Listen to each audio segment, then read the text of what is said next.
Boa noite, pessoal. Hoje daremos início a uma série de vídeos aqui no canal sobre a disciplina Teorias da Personalidade. Nesse vídeo em específico, falaremos desse teórico, Erich Fromm. Falaremos da teoria da personalidade dele, tá bom? De como Erich Fromm enxerga e entende a personalidade humana.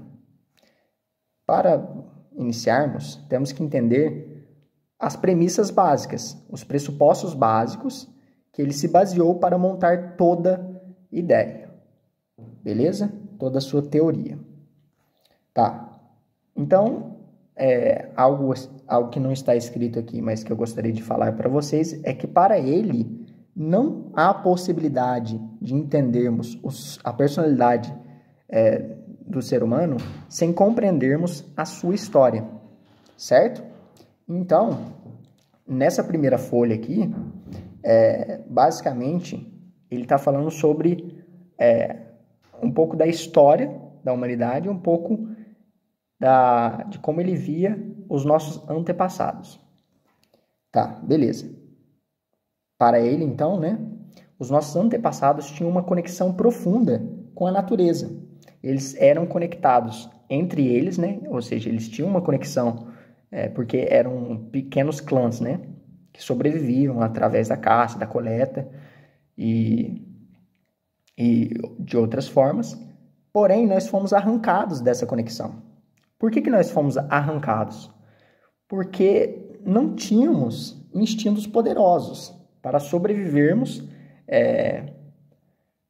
como os outros animais. Porém, nós tínhamos uma capacidade que nos distinguia, que nos fazia sermos especiais, digamos assim, dentre os outros animais. Nós tínhamos a capacidade de pensar. E é justamente através dessa faculdade que o ser humano pôde romper, né? Pôde sair dessa conexão tão íntima que tínhamos, né, com a natureza, para criarmos novas formas, né, de comunidade. Ou seja, houveram inúmeras revoluções que nos fizeram chegar até onde estamos atualmente. Isso tudo por conta dessa capacidade, a capacidade que o ser humano tem de utilizar a razão, certo? Porém, para Erich Fromm, né, essa capacidade ela é tanto uma bênção quanto uma maldição, que nos leva a uma condição que ele chamou de dilema humano. Dilema porque, como nós podemos pensar, raciocinar, acabamos tendo que nos deparar com uma série de problemas insolúveis que não somos capazes de resolver, porém, nós somos capazes de pensar sobre eles. E é justamente por isso que ele chamou de dilema humano. Dando continuidade, então, ao que eu estava dizendo sobre essa capacidade humana, né? A capacidade de pensar, o que nós temos que entender é justamente aquilo que eu disse, né, anteriormente, que ela pode ser tanto uma bênção quanto uma maldição. Por quê? Porque, cara, a faculdade de pensar, de raciocinar, nos permitiu fazermos maravilhas, criarmos arte, religiões, ideias. Essa capacidade nos faz sermos diferentes dos outros animais. É isso que nos torna especiais. Porém, essa mesma faculdade, elas nos coloca numa situação desconfortável, que é justamente tentar resolver dicotomias básicas insolúveis. E o próprio nome já diz, não há como resolver essas dicotomias. Então, temos que aprender a lidar com essas ideias contraditórias, com essa oposição. Dicotomia seria duas partes de uma mesma moeda que são opostas. Por exemplo, vida e morte, solidão e união. Temos que aprender a lidar com essas dicotomias, mesmo sabendo que não há uma resposta assim, definitiva, não há uma solução para esses problemas que vão surgir a partir da nossa existência, tá bom? Então, é isso. A capacidade de pensar nos permitiu chegar onde chegamos até agora. Porém, ela nos leva a tentarmos resolver esses problemas que não possuem solução, vamos dizer assim. E a forma com que vamos lidar com essas dicotomias é que vai nos levar para um caminho saudável ou não. As pessoas que lidam bem com essas dicotomias estão caminhando para ter uma mente saudável, enquanto as que não lidam bem estão caminhando na direção oposta. Beleza? Olha lá, ele disse, se referiu a elas como dicotomias existenciais porque estão enraizadas na própria existência das pessoas. Vamos exemplificar, então, as dicotomias existenciais. O autor nos trouxe esses 3 exemplos, no caso existem inúmeros outros, porém como ele focou nesses 3, iremos focar também. Vida e morte, o primeiro deles. Então nós temos a noção de que a nossa vida tem um fim, ela acaba com a nossa morte, porém nós conseguimos criar teorias que postulam a vida após a morte. Ou seja, a vida realmente acaba com a morte ou ela continua de outra forma?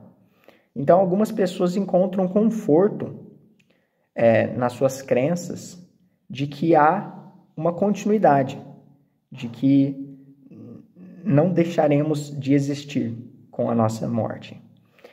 Mas fica bem claro que esse tema, né, essa dicotomia, esse dilema humano que vivenciamos,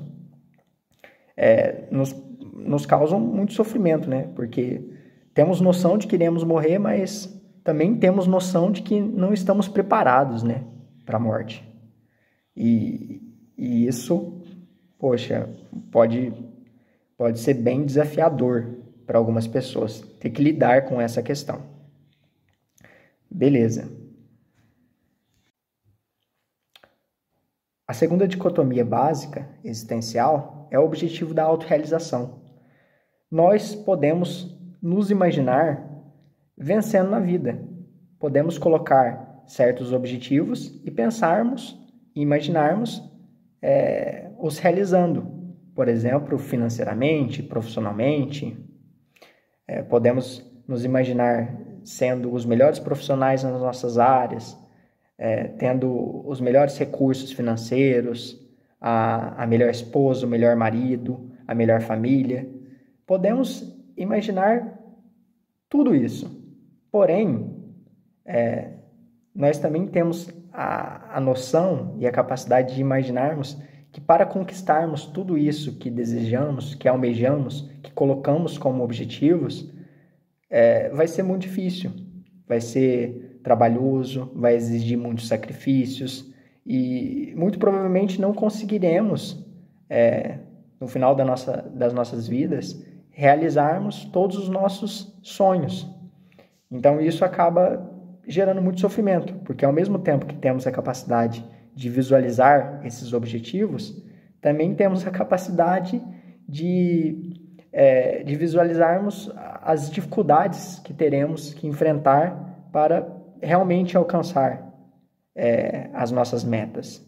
Então, isso com certeza causa muito sofrimento, porque, como eu disse, podemos idealizar uma vida perfeita na nossa imaginação, podemos nos colocar certos objetivos para alcançarmos, porém também sabemos que de toda a dificuldade que teremos que enfrentar no meio do caminho. Ou seja, a vida é muito curta para alcançá-lo. Foda, né? Difícil e tal, mas é a vida, né? Então vamos falar da terceira e última dicotomia que o autor nos traz, que é a solidão versus a união.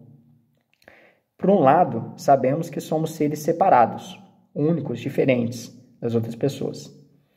Por outro lado, sabemos que dependemos das outras pessoas. Então, temos que dar um jeito de nos ligarmos aos outros seres humanos, porque é uma necessidade, precisamos nos unirmos. Porém, nós também precisamos da nossa liberdade, da nossa independência. Nós precisamos nos tornarmos únicos, singulares, diferente das outras pessoas, como eu disse. Então, isso acaba gerando um sofrimento, porque como harmonizar essas duas vontades, essas duas necessidades?